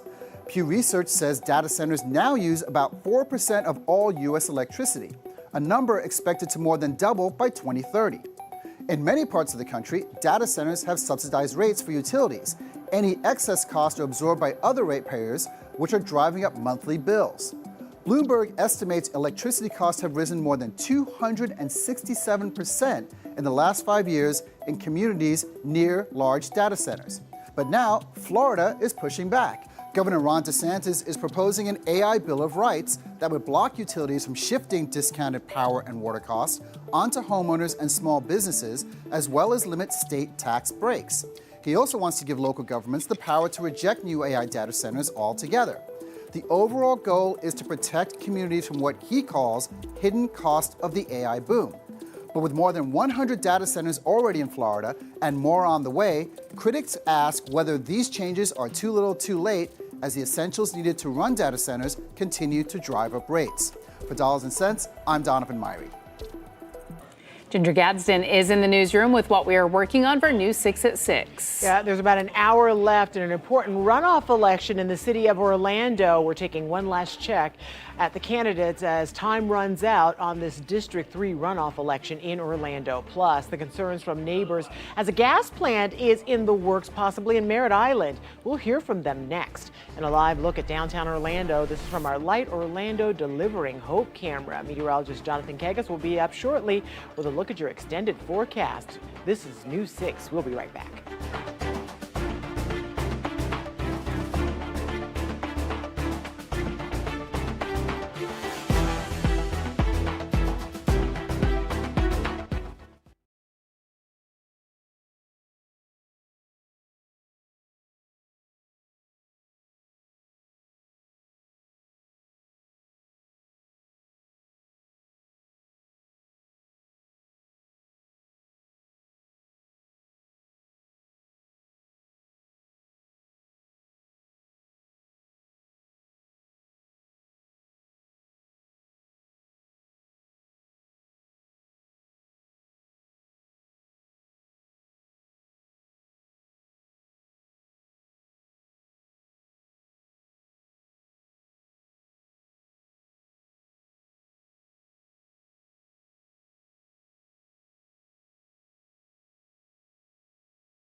Now on News 6 at 6, time is running out on the runoff election race in Orlando. We're taking one last look at the two candidates vying for your vote. Plus, it's also more work, and we believe that our community is worth that. The Claremont Fire Department is working on ways to make sure there are enough ambulances to protect the community. And neighbors on Merritt Island sharing concerns about a potential gas plant coming to the area. So yeah, there's a lot of concerns, and one is we don't even know about it yet.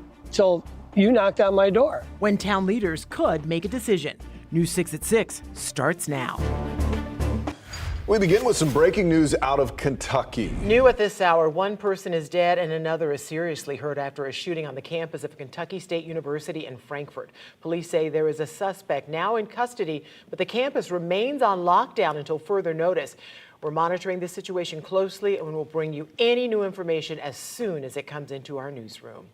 Scan the QR code on your screen to learn more about how to download our News 6 app and turn on breaking news alerts. Our app is free in your app store. Search WKMG. Well, a month after just 14 votes separated the top two candidates in an Orlando City Council race, voters are getting the chance to finally select who will represent District 3. That's a district that spans from College Park to Baldwin Park. Your Orlando community correspondent, Mike Valenti, joins us now live from the Rosemont Neighborhood Center with more on that. Mike. Yeah, Ginger, Matt, good evening. In a race where the margins were so tight last time during November's general election, the candidates know that turnout is critical today. Only 14 votes separated Miritana from Roger Chapin in November. Those are the two candidates advancing to today's runoff after they emerged as the top two vote getters in November's election. The runoff necessary because they did not get more than 50% of the vote in a crowded field. City Council is a nonpartisan position, but it's worth looking at the endorsements each candidate has earned. Miritana has the support of some notable young progressive Democrats like Congressman Maxwell Frost and State Senator Carlos Guillermo Smith, while Roger Chapin was endorsed by figures who are perceived by many as centrists, including outgoing District 3 Commissioner Robert Stewart and Orlando Mayor Buddy Dyer. Chapin is a businessman, he's served on several local boards, and his mom is former Orange County Mayor Linda Chapin. Tana has been in public service for decades, but mostly behind the scenes, most recently actually as the city's grant manager. And we have about an hour left until the polls close.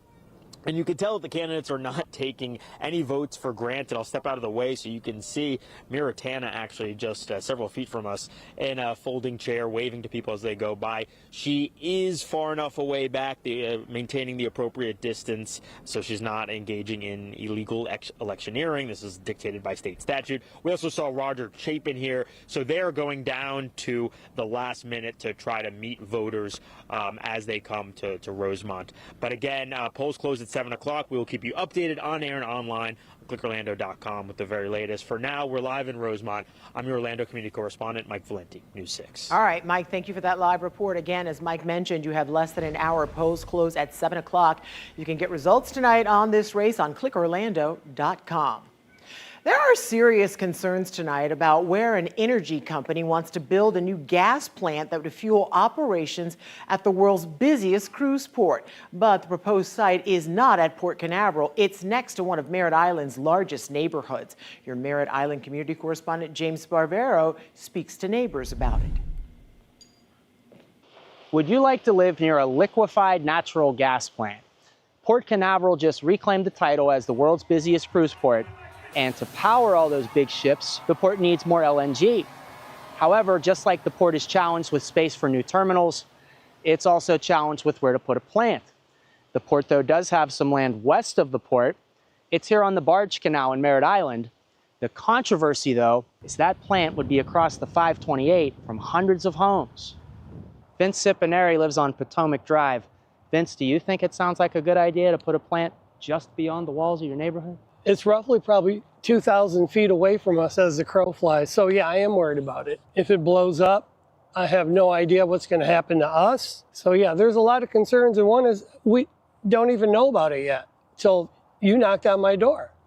Well, we're happy to inform you. Would you also have concerns maybe about property values in the neighborhood being near an industrial plant? You know, it's almost like having, I guess, a refinery right next to you. It might be a better place near the port, not really here in our backyard. And liftoff. The port says the plant could support the space industry too. This Falcon 9 launching Tuesday doesn't use LNG, but the SpaceX Starship does. The Space Force says that rocket, which has about 16 times the thrust of a Falcon 9, could launch here for the first time in the next couple months. The port told me it would be premature to talk to me about the plant proposal before watching Wednesday's presentation during the commission meeting. I also reached out to the energy company, hoping to ask them questions about the community's concerns. We'll update you after Wednesday's meeting. The port told me there might be more than one proposed site for the plant. In Brevard County, I'm your Merritt Island community correspondent, James Sparvero, News 6. New at 6 now, Florida set to carry out its 18th execution this year in just minutes. Mark Allen Geralds was convicted of the 1989 murder of Tressa Pettibon in Panama City. Investigators say Geralds was a handyman, had done some work at Pettibon's home. Well, court records show her 8-year-old son found her stabbed to death on the kitchen floor. In 1992, Geralds was convicted on multiple charges, including first-degree murder. Florida has already carried out the most execution this year in state history. The Florida chapter of the nation's largest Muslim civil rights group is suing Governor DeSantis. The Council on American Islamic Relations, or CAIR, made the announcement at a press conference in Tampa earlier today. It comes one day after the governor signed an executive order to designate that group and the Muslim Brotherhood as a foreign terrorist organization. Neither group is designated as a foreign terrorist organization by the U.S. government. The governor's orders instructs Florida agencies to prevent the two groups from receiving contracts, employment, and funds from state executive or cabinet agency.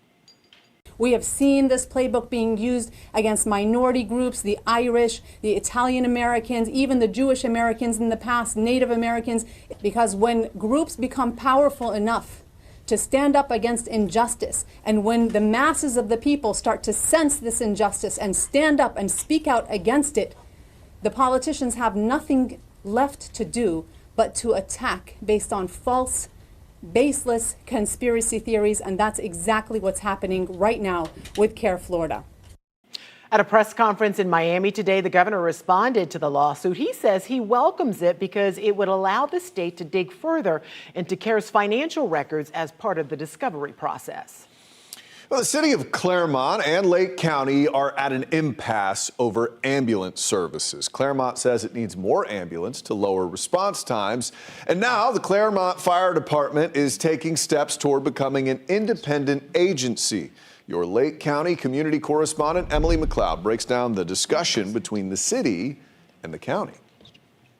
It's been an ongoing discussion for months between Lake County and the city of Clermont, bringing more ambulances into the city. And while both agree lowering response times is a priority, they're at an impasse for figuring out the best way to bring more ambulances into Clermont in order to lower those response times. During an October Lake County Commission meeting, Clermont requested money from the county to allow the city to provide ambulance services next year to lower response times. While the commission understood the importance of lowering response times, the proposal was met with some pushback. You're working all the numbers from the side of here's where we need to go in order to have our own ambulances, as opposed to shouldn't we be working the numbers? How do we make sure we get those response times where you want them? If we can do that if we continue to work as a county-wide system. Clermont Fire conducted a study to analyze ambulance coverage, with Fire Chief David Ezell saying 6 additional ambulances could lower response times from 17 minutes to 10 minutes. Our goal is to have our first unit on scene inside of 6 minutes and have the ambulance on scene inside of 10 minutes. These are pretty much universally accepted best practices across the industry. And we feel that our community needs that, and we're going to keep moving forward until we're able to achieve it. On Tuesday, Chief Ezell told us the city is looking at options apart from the county in order to get the ambulances it needs. If the county wants to come back and partner, we're open to that.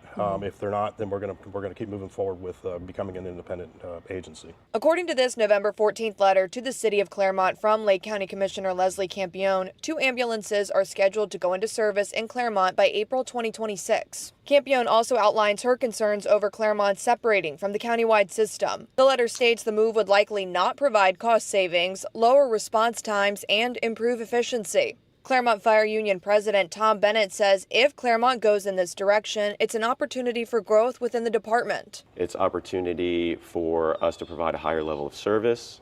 It's also more work. and we believe that our community is worth that. It's a big ticket item with our community right now. To see Commissioner Campione's full letter and a statement from Lake County, you can head on over to clickorlando.com. For now, reporting in Claremont, I'm your Lake County community correspondent, Emily McLeod, News 6. School leaders in Orange County could join the fight against a major change to Florida gun laws. Board members are meeting right now to discuss those changes, among other things. So here's a live look at the meeting happening right now. A little background on this. Lawmakers are set to again take up a bill that would lower the age to purchase rifles and shotguns from 21 to 18. The age was increased after the deadly shooting at Parkland High School. The school board is now set to pass a resolution formally opposing the idea. They want to urge lawmakers to keep things the way they are. They say it's part of the board's dedication to maintaining secure learning environments. We, of course, will keep you posted. Well, neighbors using a rideshare service in Seminole County have seen some long wait times. Scout is something we've told you about before, but now riders tell us things are looking up. Sometime like early in the morning, it might say 60 minutes, but it's just telling me that it probably wait like 30 minutes the longest. We're following up for you, taking a closer look at what has changed to cut down how long you wait for your ride. And sports director Jamie Say is at the Kia Center as the Magic take on the Heat tonight. This is an NBA Cup game. Tip time is at 6. Early tip, late arriving crowd. I'll have more details coming up. Jonathan. And they're walking into a cloudy sky, certainly a little cool and breezy out there. You see wind gusts anywhere from 20 to 25 miles an hour. We'll pinpoint when the sun comes out for a dominant fashion at about 6:17. This portion of the news is sponsored by Advent Health.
Jeanette has 6 stops before you and will be arriving in 90 to 100 minutes. Yeah, that's a long wait time. Our News 6 team has been testing Seminole County's new transportation service after viewers reached out with some concerns. Tonight, we're following up to see if things have improved. Your Seminole County community correspondent, Catherine Silver, takes us along for a ride. By now, you've probably heard the name Scout or seen them on the road. If you've booked a ride, you've probably had to wait. There's a new feature that might help on the Ride Freebie app. It's a wait time planner. We're here at the Sunrail station in Lake Mary. We're going to book a ride to the county headquarters to talk to one of the commissioners there. I'm going to put in the destination. The wait time planner gave me an estimate up to 30 minutes. I went ahead and booked it, and it's even lower. About 4 minutes later, and our ride is here. Hi, how are you? I noticed in the wait time planner, they share peak hours when you're likely to wait longer because more people are using Scout. They match up with the morning and evening commutes when more people are getting a ride to or from work or school. Looking at ridership, there is demand. Scout booked 20,000 rides in its first month, an average of 667 trips a day. But what about wait times? How are you? We met Timothy Hamilton on his way to work. How does the cost compare a bus ticket versus your Scout fare? Probably like $1 more. $1 more? Yeah. Is that dollar worth it to you? Yes, because it comes right in front of my door. How long are you waiting most days? Sometime like early in the morning, it might say 60 minutes, but it's just telling me that it probably wait like 30 minutes the longest. That's not bad. That's not bad. We made it to the county building about 1:07, 30 minutes total. You know, Scout was originally planned to be the replacement for riders who were currently utilizing fixed route buses for Lynx. And what we found is that there was a whole gap of people that have decided, wow, this is something that I can utilize. Is the county ready to scale up? We have new vehicles being purchased, 7 new additional vehicles. More staff is being added. You know, this is not intended to replace Uber or Lyft. This is not a service that you would anticipate someone being to pick you up within 11 or 15 minutes. This is for a rideshare program that calculates where people are and where they need to go together. The county expects those new vehicles will hit the road in about a month. By the time they're ordered, wrapped, and they hire drivers, it's about the same time that most bus routes will be eliminated in January. In Seminole County, I'm Catherine Silver, News 6. Breezy night, cloudy night. We're going to keep the clouds with us through the first part of the overnight. Then we will see the wind try to back off a little bit gradually through the day tomorrow. But what we have right now, you see the arrows off the Atlantic. That's helping to kind of fuel the thick cloud cover that rolled back in this afternoon after some sunshine. The breeze at about 20 to 25 miles an hour on the coast. Those are the gusts at about 15, give or take, from us and for us at Orlando and back to Sanford as well. A little bit lighter along the I-75 corridor. You can see the breeze right there. That is a live look at Port Canaveral in Brevard County with our Launch Credit Union camera this evening. Temperatures back to the mid-60s. A few breaks being reported right along the coast. Otherwise, most of us are stuck in that mostly cloudy sky, just not seeing the best sunset. But we are getting those sunsets just a touch later now. On Monday, that was our earliest sunset, at least tied for our earliest sunset of the year. And now gradually we will see the sun set a little bit later. Keep in mind, again, as we keep on talking about, we will continue to gradually lose daylight until we get to the winter solstice, which is December 21st. And then after that, daylight starts to slowly increase as a whole. Not going to notice it for a while, but at least we've turned the corner. Sunset tonight was at 5:29. Again, better than the 5:28. Have to start somewhere. There's the high pressure that's eventually going to help us out and clear out these clouds that have been ruling the roost for the last couple of days. This will also help to calm our winds. The thick clouds, again, you see if you look very closely there.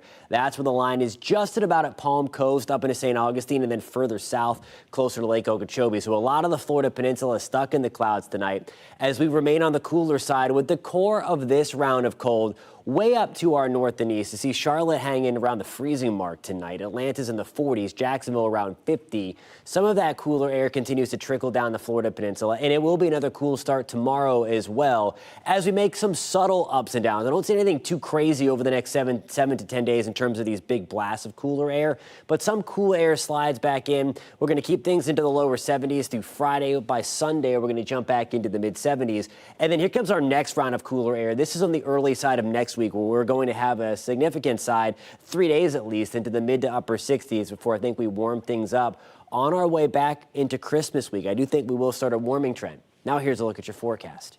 Your forecast is sponsored by Strata Services. For tomorrow, we'll keep that partly cloudy sky, rain chances at 0%. We're back to the upper 60s and lower 70s once again, maybe a degree or two warmer than where we were today as we continue to warm things up and, more importantly, get our sunshine back. We're in the low 70s on Thursday, 73 degrees on Friday. Again, the mornings are going to be chilly, but it is going to be comfortably warm, right where we should be over the next couple of days.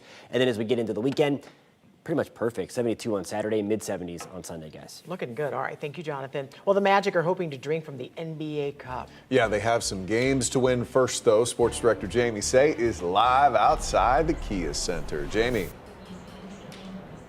Matt and Ginger, the Magic and the Miami Heat are playing right now in the Kia Center. It was a 6 p.m. tip. Now, before tip-off, we heard from the Magic. They weighed in on Franz Wagner's injury, a left high ankle sprain. The Magic's reaction coming up next. 2-on-1.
Welcome back to News 6. Jamie Say with you live outside the Kia Center where the Orlando Magic are playing the Miami Heat right now in the NBA Cup quarterfinals. The two teams tipped off at 6 o'clock.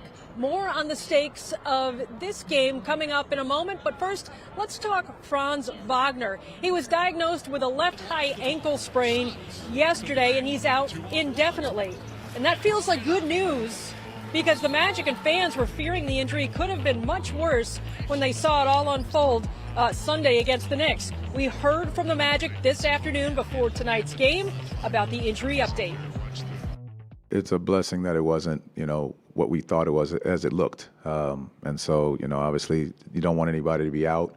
But for his ability to not be what a lot of people thought it was is much better news. It's a sigh of relief to know that it wasn't as bad as it initially looked.